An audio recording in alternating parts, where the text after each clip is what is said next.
Update tayo sa mga balita, no? Balita sa labanan ng mga politika. Kampo ng mga Marcos at Duterte. Sabi, no? Hindi ang ginagawa ng mga kampo ng mga Marcos, no? Gagawin niya lahat talagang paraan para mapabagsak ang mga Duterte. Pero para sa akin, kapala na lang ng mukha. Pala ng mukha ng mga kampo ng mga Marcos kasi halata na ng mga ginagawa nila eh.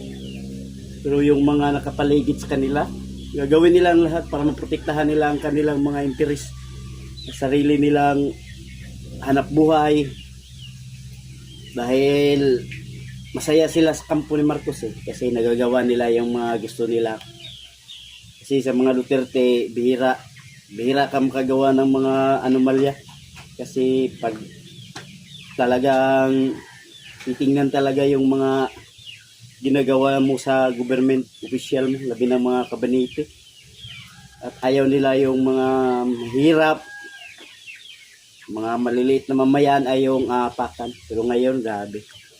Kapala na ng mukha ng mga namumuno ngayon. Ginigipit nilang mga kampo ng mga Duterte. Pero para sa akin, gano'n naman talaga eh. Tingnan mo sa panahon na ni Panginoong Kristo, di ba? Nag-alay siya ng buhay para sa bayan, para sa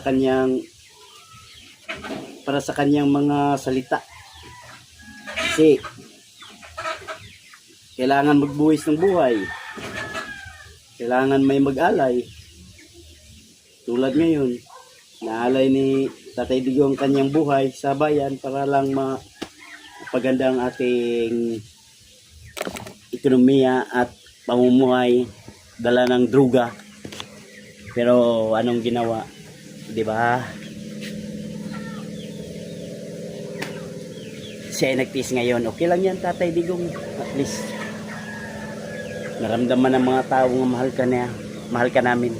At patuloy lang natin ang pagdadasal kay Sara at kay Tatay Digong. Sana ngayong 2016 mga Duterte na ang mumuno sa bansang Pilipinas. Panahon na taga Mindanao na mumuno sa bansang Pilipinas.